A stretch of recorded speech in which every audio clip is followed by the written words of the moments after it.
Hello sa ating mga kapisuway pa dyan. Kung naalala nyo pa dati yung pinakita kong video na pag-unboxing ng AP natin na directional. Ngayon, ito na ipapakita ko sa inyo yung pagkabit ko ng directional na AP natin para sa ating piso wifi. Kung makikita nyo yan, kinabit ko na para to doon sa aking paglalagyan ng piso wifi kasi napakalakas nito at sigurado ako maaakit nito at madadala nito ang mga client natin kahit sa malalayong bahay nila.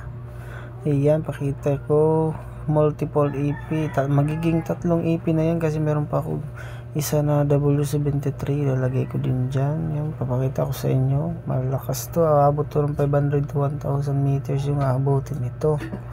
Ayan, nilagay ko na sa aking motor, bound to Northern Calbayo.